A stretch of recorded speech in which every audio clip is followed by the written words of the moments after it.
Mga kaagoy! Nakakain na ba kayo ng ganitong chowpan ala Chowking? Taray pagluluto kayo na masarap na chowpan. Isa ka rin ba sa mahilig kumain ng mga ganito? For today's video mga kaagoy, another day, another vlog ulit. Bali pumunta muna ako ng palengke para bumili ng pork na giniling. Kaso habang bumibili ako, ganito ang nadaanan ko. Umagang umaga, nang iinggit sila sa akin. Hay nako, sino ba namang hindi mababad trip? Bibili lang sana ng baboy, kaso may naghahalikan. Ay, Diyos ko po, agoy. So ayun na nga ang iluluto ko pala mga kaagoy ngayon, chowpan ala Chowking. Napaka basic lang naman ang mga ingredients na gagamitin natin. Bali bumili pala tayo dito ng kangkong na nagmumukha ng lantay dahil umaga pa natin nabilihan at hapon tayo nagluluto. I-chop lang natin siya ng maliliit mga kaagoy. Yung sobrang liit na parang durog. Dahil ihalo natin yan sa ating chowpan na gagawin.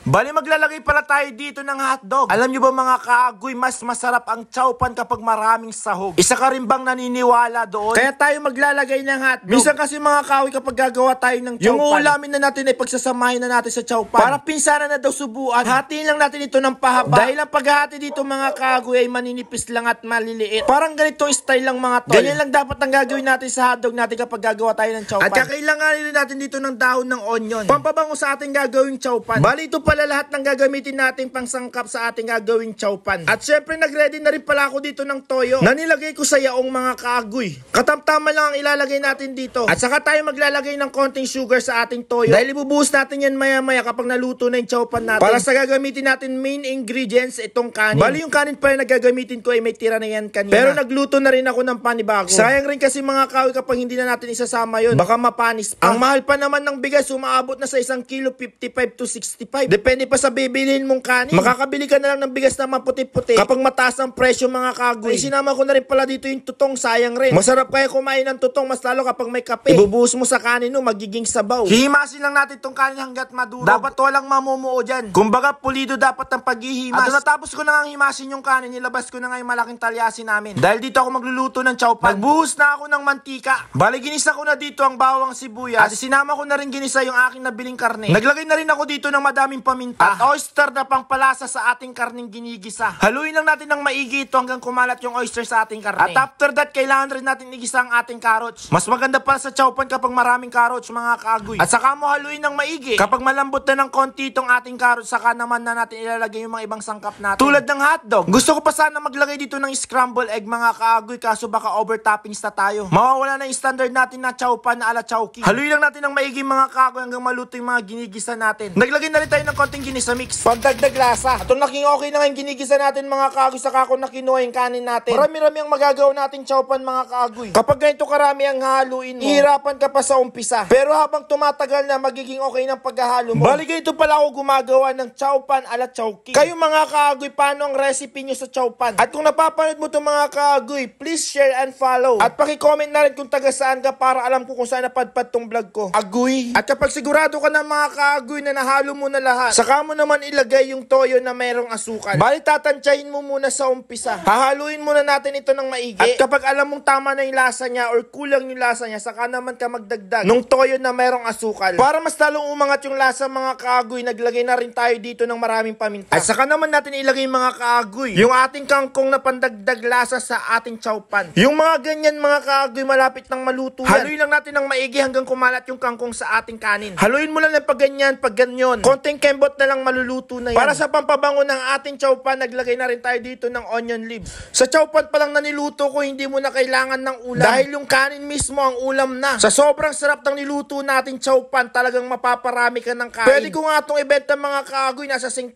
pesos. Hindi sa pagyayabang mga kaagoy, sinasabi ko lang yung totoo, sobrang sarap nito legit. Kapag tamad kang gumawa ng chowpan mga kaagoy, i-mention mo jowa mo. Sabihin may pagluto ka niya ng ganito. O sige na nga, hanggang dito na lang yung vlog ko. Sana nag-enjoy kayo sa panonood. Maraming salamat. Bye-bye. Agoy!